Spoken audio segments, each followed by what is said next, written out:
Hello, I'm Sharon. And I'm Wendy. Welcome to Brown Space. This is a safe space where we talk about the hard topic of racism. And build empathy through the healing power of conversation. Thank you for joining us.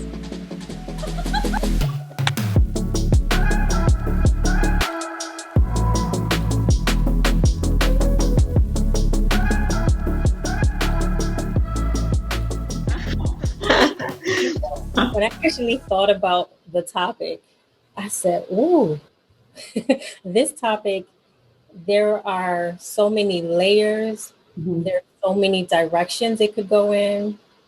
But there is a lot of learning and a lot of understanding. Like, to talk about racism and mental health, you have the institutional component, we have the systemic component, we have that direct care cultural factor. And those are the things that are outside of the individual. So an individual is coming in with their own experiences, right, Shauna? And then there are the factors that are going on around us outside of what we're already dealing with.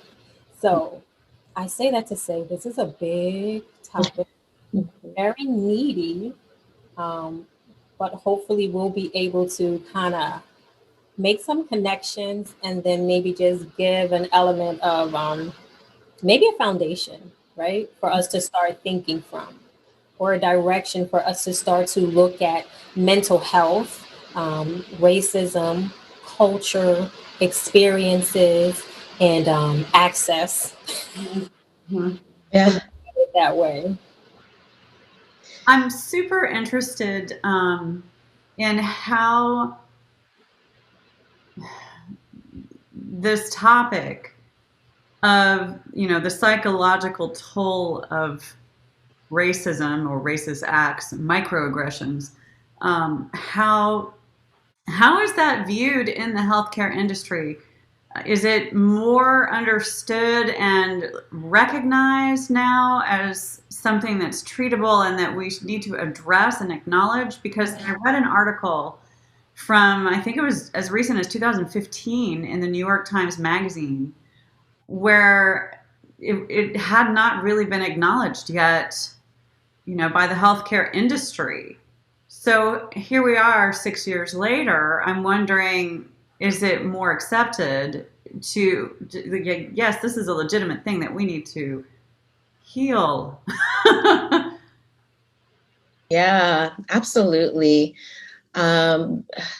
I think that when you look at mental health care from a racial perspective, looking at all of the nuances, a lot of times because there are so many pervasive issues that happen, right? We're a walking kind of like timetable of all of our experiences. And so because we each have, a unique, different set of experiences, if there is a circumstance that happens regarding race, it affects each of us in different ways. I'm seeing a bit more of the conversation come into therapy now because as a nation, we really are facing, the human condition of race, right? So of course, naturally, those things affect your mental health, your day-to-day interactions, your perspective, and how you view the world. And so there are more overlaps with mental health and identifying your race in that equation. I do see that happening, and I do like to focus on when someone is struggling with their mental health as it relates to race, is really being able to validate and hear what their experiences are. There's so much healing that happens when you say, you know what, I hear you, or I see you, or I didn't know that you felt that way. Reflective listening in therapy is happening. But also, we're all kind of going through this together at the same time, right? Like 2020 and 2021, this is new territory for everyone. So the field is evolving, or I guess I should say playing catch up to everything that's going on right now. And so we're walking this out, in the mental health community with communities of color in real time. Wow. I agree with the playing catch up piece, right? Yeah. Depending on where you are, the populations that you serve, conversations were happening, but they weren't talked about. I can't think of the appropriate word, but I will say they weren't talking about it from the top. You more or less had your circles. You may have had your communities. You have certain organizations where they understand a little more about what you're going through. So people may find that, and that's where they'll go because it is a safe space. So definitely more of the listening, the validating, and an element of, I would say, people feeling more empowered, or that there is this permission that has been given to call a thing. And let's talk about this elephant in the room that is impacting my everyday life. And I think for a long time, some people were not allowed to, I'm using the word allowed loosely, right? I would say it wasn't recognized or acknowledged or validated from maybe people that could give a little more guidance and help. Because if I come to you and I'm talking about my experience, or I'm talking about what I've gone through, and I just hear, oh, well, you're depressed, that might cause me to pull back a little bit. Yeah. And that might deter me from coming to talk about it, because it doesn't seem that you understand what I'm saying. And it doesn't seem that this is a real thing. Oh, so it's me. Like, I have the problem. Right. Because everything else is okay. Like no one else. Yeah. I think there's a little of that. And now there is more of other people talking. So our allies, or people outside of the community, or people who are identifying like, I'm a human being and this is not okay. It's not okay for individuals to be treated that way. It's not okay for there to be these disparities. It's not okay for these barriers to get in the way of people being well. Do you mind sharing? Sharon, do you want to say something? I want to ask a question, but we'll get to it when it's right. So go ahead. You look like you're about I was just thinking about that whole healing wholeness piece, and listening to the two of you. It cannot happen in a vacuum, or in this community or that community or that community. Again, it comes back to, reaching across or reaching down and coming together to acknowledge that this is not something that I'm imagining, or this is not something that we're going to push under the rug anymore. Let's rip a Band-Aid off, and let's look at this, because this is important. My whole self, my whole healthy self, as a Black person or person of color, is just as important as anybody else's. Yeah, individual experience. Again, you come back to what you quoted Ruby Sales, or Ruby Salas, we're not sure how to say her last name, what she said in her TED Talk, the individual story. I mean, it's very important, but it's also part of a fabric that tells a larger story that is a larger problem.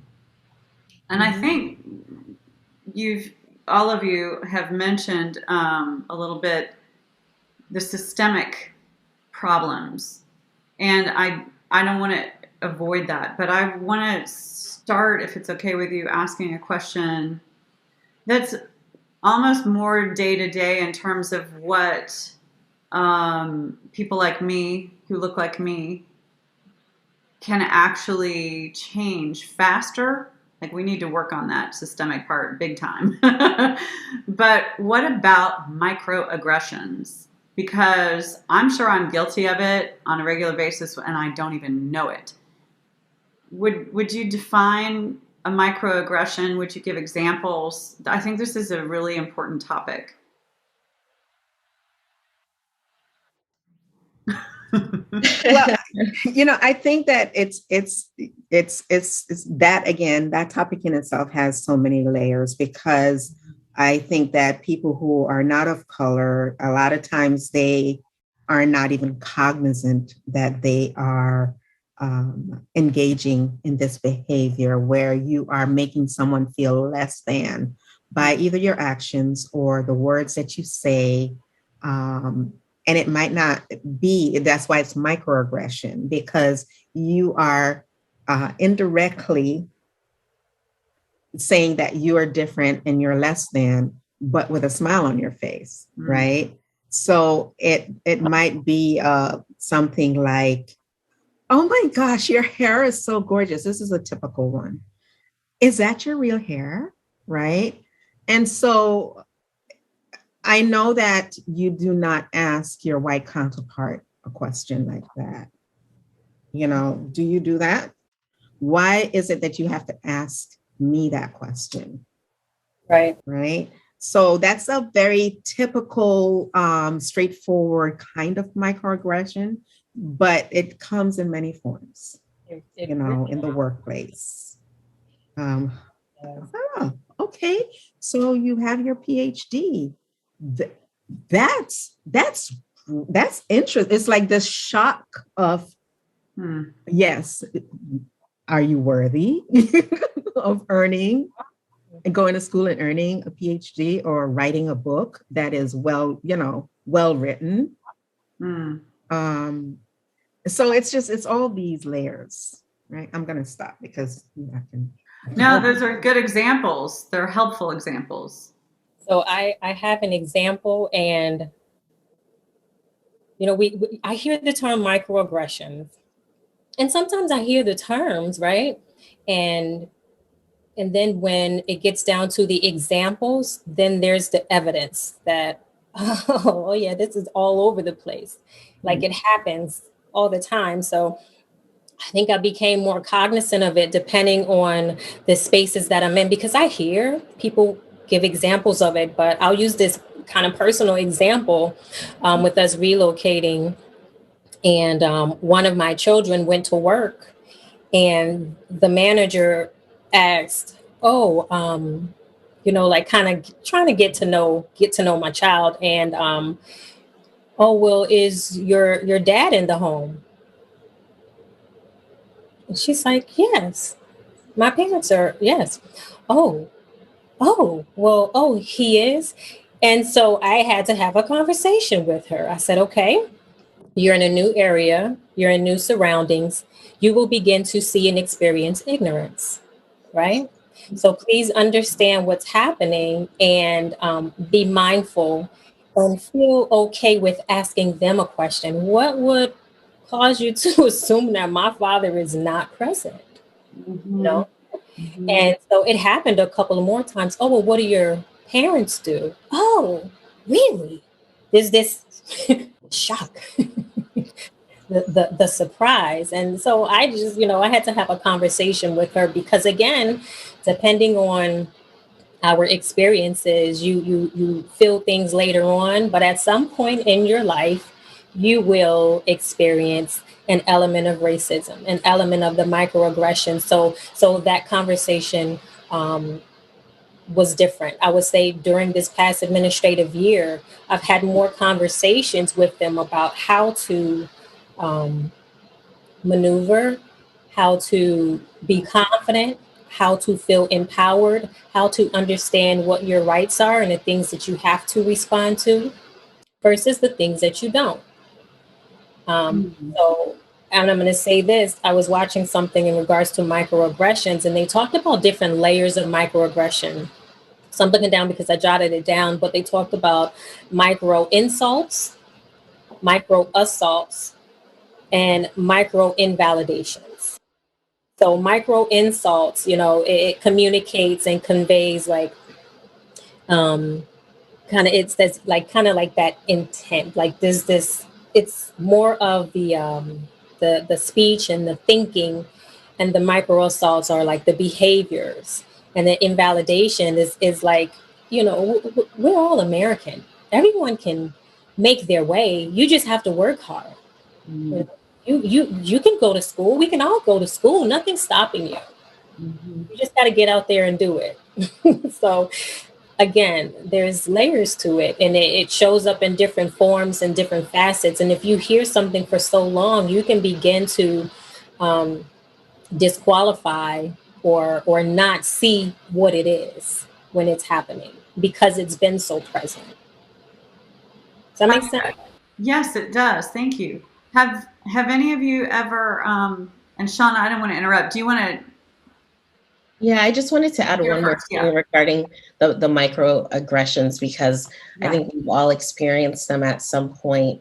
But I also believe that microaggressions are rooted in our own biases, right? Our biases that we may have blind spots towards, and it can create a passive aggressive response, intentionally or unintentionally.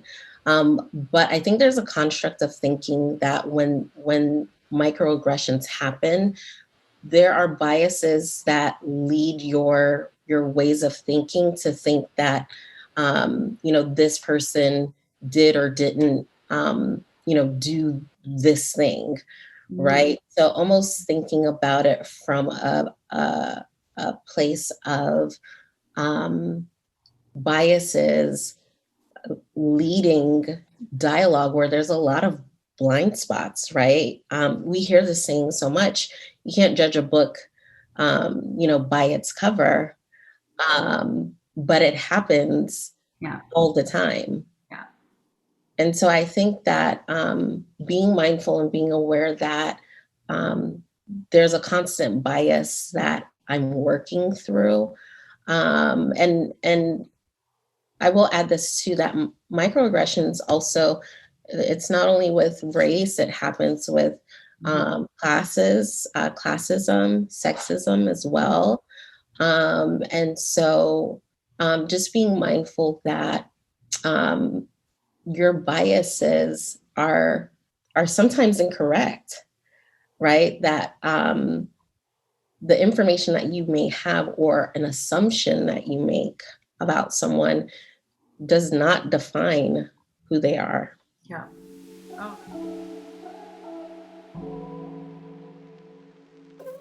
You've been watching Brown Space with Sharon and Wendy.